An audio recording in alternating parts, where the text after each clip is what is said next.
Madame, Monsieur, bonjour. Merci de nous rejoindre à la une de l'actualité. L'augmentation de l'allocation touristique, celle du Hajj et de la bourse des étudiants. Une décision prise hier lors du Conseil des ministres présidé par le président de la République a insisté sur l'importance qu'accorder une attention extrême à la sécurité, à la cybersécurité, ainsi que sur la nécessité d'exécuter les projets miniers structurants à la vitesse maximale. Le point dans un instant.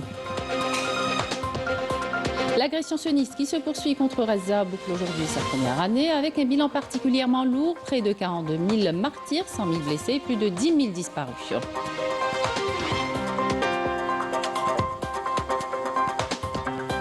Et puis on terminera le journal avec du cinéma et ce projet cinématographique From Ground Zero en soutien à Gaza présenté à l'occasion de la 12e édition du Festival international du film arabe d'Oran.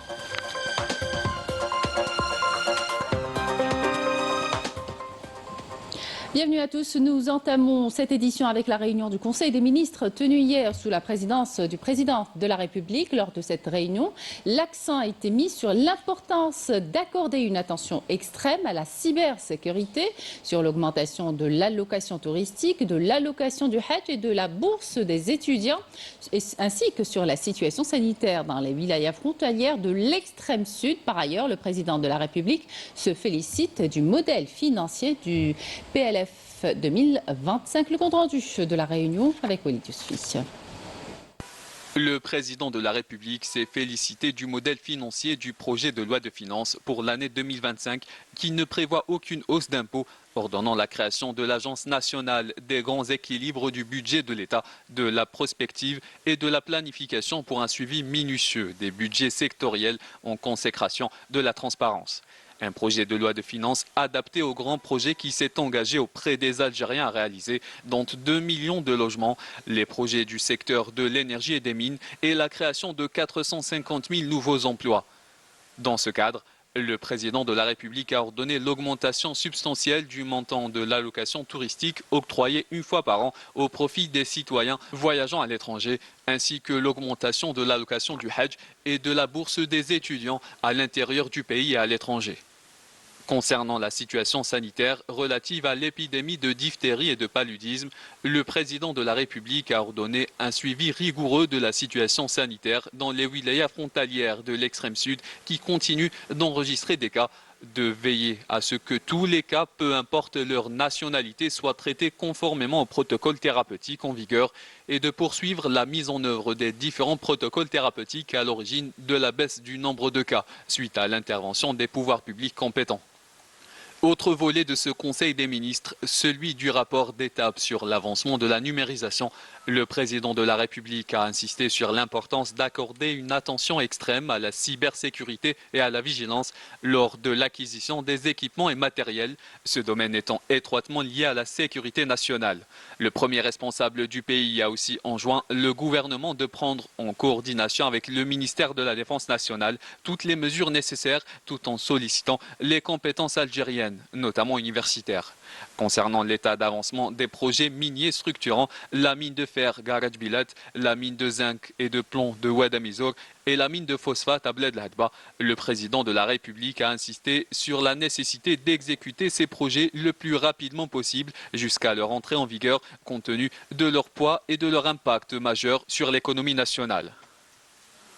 Le président de la République a par ailleurs mis l'accent sur la nécessité que le programme des écoles privées soit conforme au programme de l'éducation nationale en instaurant un contrôle périodique continu avec l'encouragement de l'investissement dans le domaine de l'enseignement privé à travers des écoles spécialisées, notamment dans le domaine des sciences exactes. En solidarité avec les Palestiniens dans la bande de Gaza, ce qui subissent comme génocide barbare de la part de l'entité sioniste, les travailleurs de l'entreprise publique de télévision, en compagnie des travailleurs de la radio nationale, ont organisé ce matin un sit-in au siège de l'entreprise.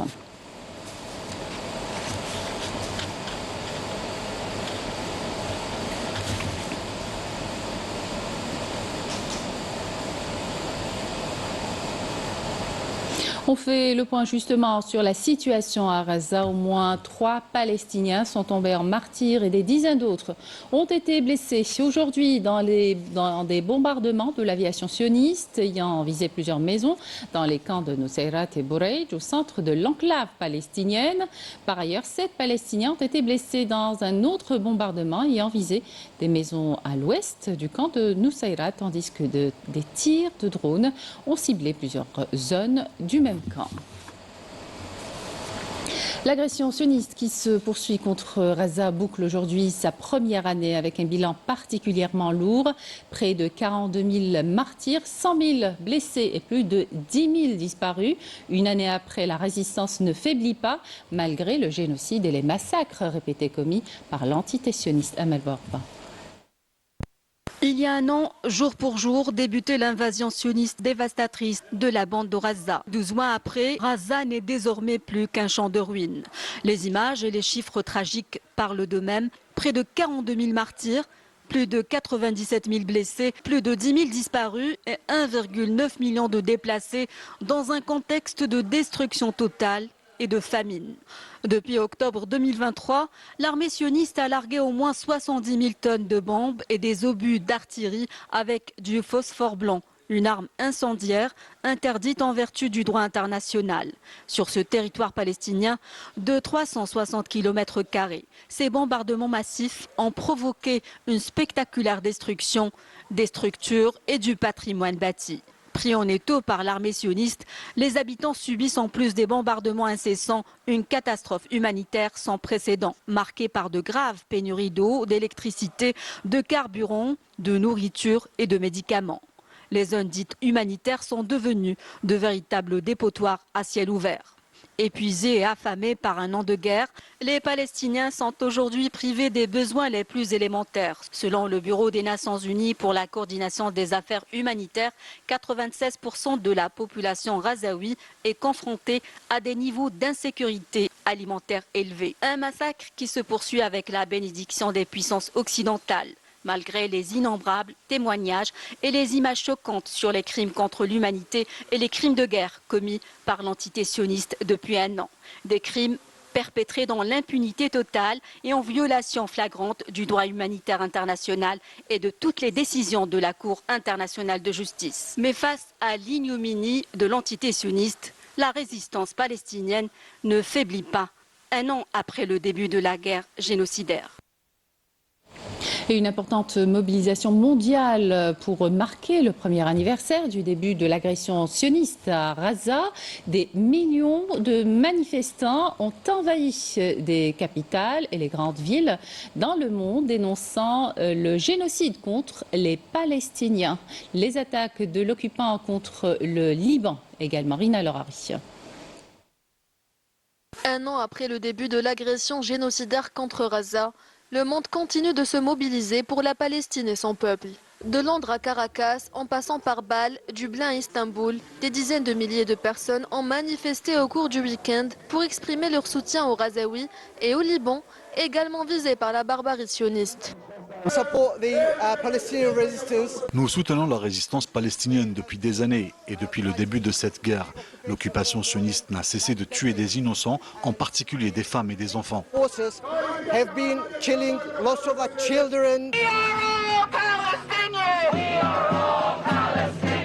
À Washington, un millier de manifestants se sont rassemblés devant la Maison-Blanche, exigeant la fin de l'aide militaire américaine à l'armée sioniste, tandis qu'à New York, des manifestants ont défilé à Times Square, brandissant des drapeaux palestiniens.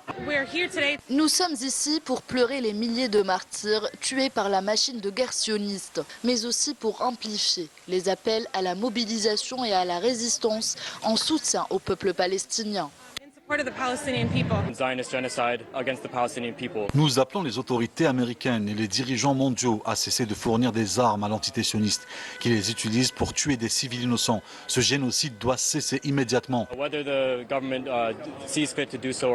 En Europe, la solidarité s'est également exprimée. À Paris, Berlin et Dublin, des milliers de personnes ont pris part à des manifestations pro-palestiniennes réclamant liberté et justice pour les Palestiniens. À Rome, des heurts ont opposé des jeunes pro-palestiniens à la police après une manifestation ayant réuni des milliers de personnes.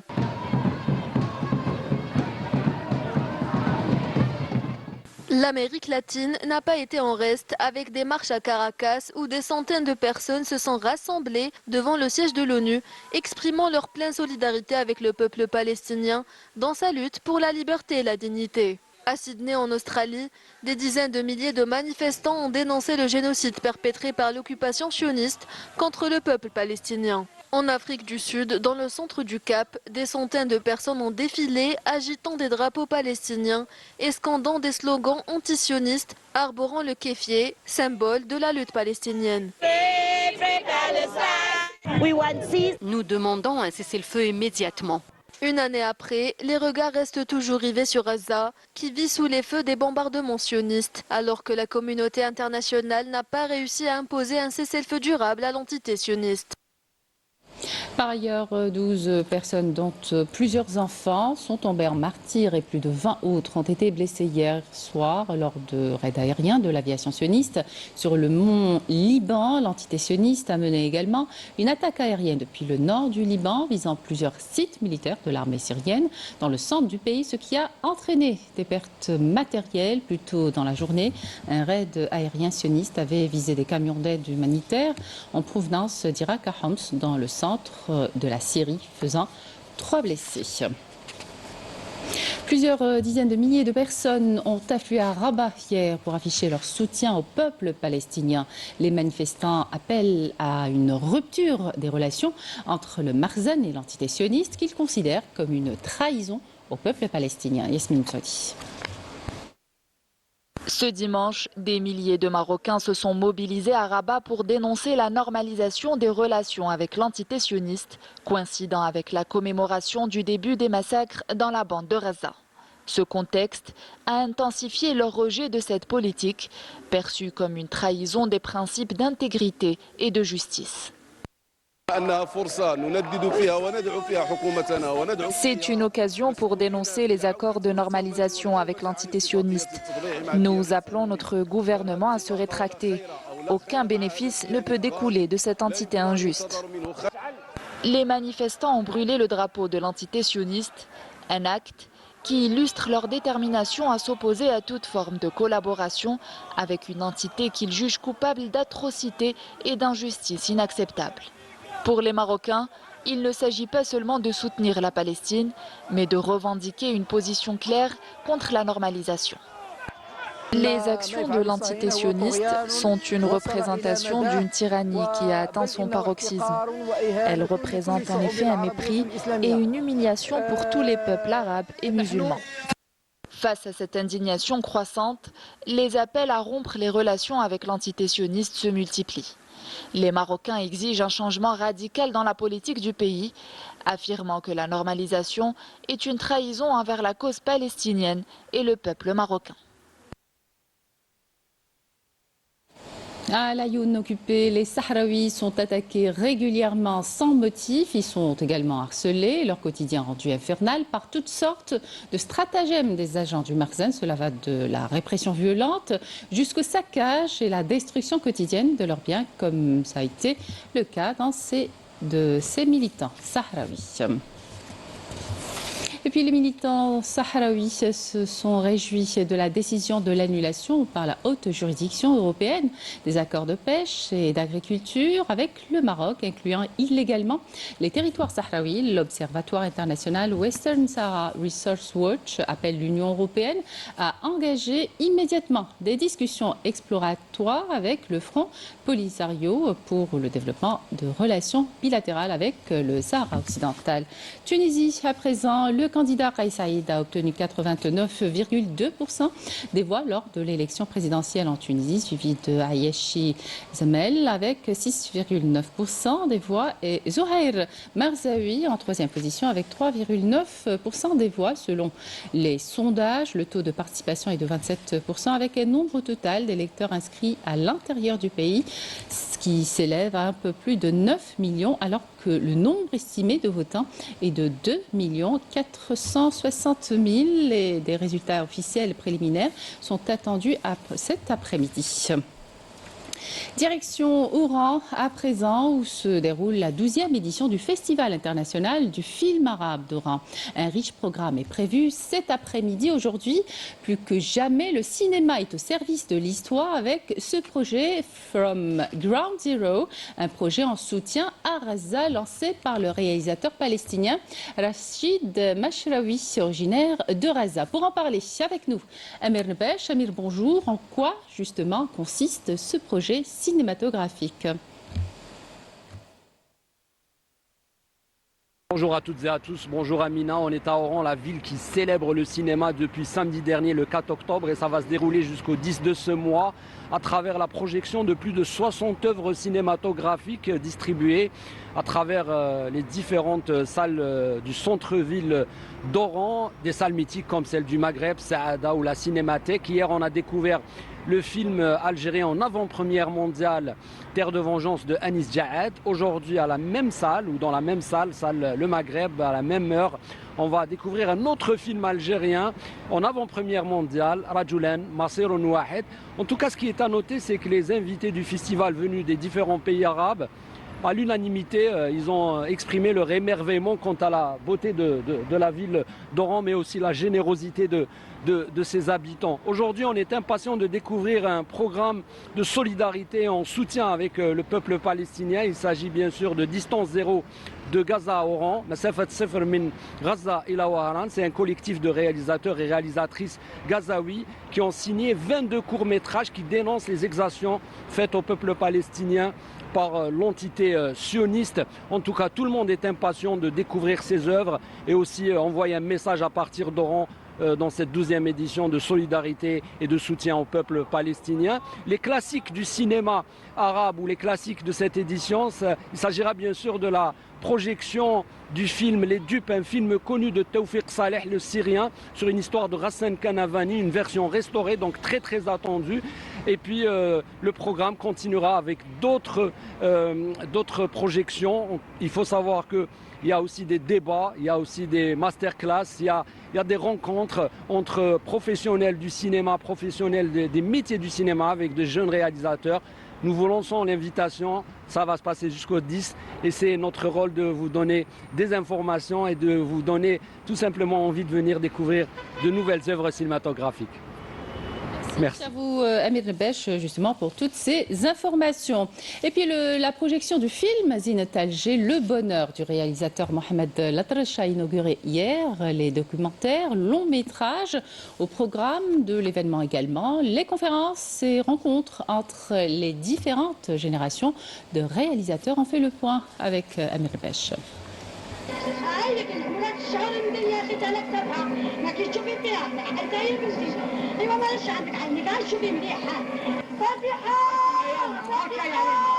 On a assisté à une belle découverte, celle du documentaire Zinat, l'Algérie, Le Bonheur, qui est un hommage à l'un des pionniers du cinéma algérien, Mohamed Zinat, le moudjahid, l'écrivain, l'homme de théâtre et l'intellectuel engagé.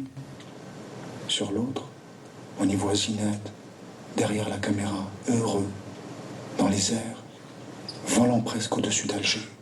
Zinat, il est révolutionnaire et un clown en même temps. Un clown au sens noble, hein. C'est-à-dire c'est un homme de spectacle. Et ça, c'est très très fort. Et il y a effectivement quelques artistes algériens qui l'ont compris très tôt. Ses amis, c'est Kateb Yassine, c'est Siakham, et bien sûr Boudia. Et Boudia, il ne faut pas oublier Ould Houmtou, Ould Qasba. Donc ils ont une complicité géographique et culturelle très très forte. Et bien sûr qu'après l'indépendance, Zinat a partagé la lutte pour la libération de la Palestine avec Boudia. Le Festival international du cinéma arabe d'Oran, c'est aussi une belle occasion pour les jeunes réalisateurs de rencontrer des cinéastes connus ayant un parcours remarquable comme celui de Rachid Bouchareb, le réalisateur de Little Sénégal, de Poussière de vie, de Hors-la-loi et de Indigène et d'autres œuvres majeures du cinéma international, qui s'est exprimé sur le financement de projets de films. J'aimerais être celui qui pose des questions à une personne qui a de l'expérience.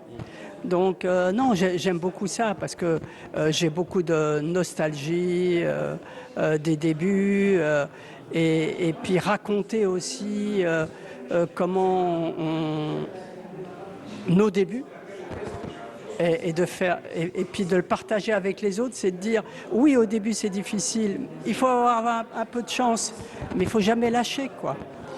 Dans son intervention, le cinéaste a exprimé son amour envers le cinéma algérien.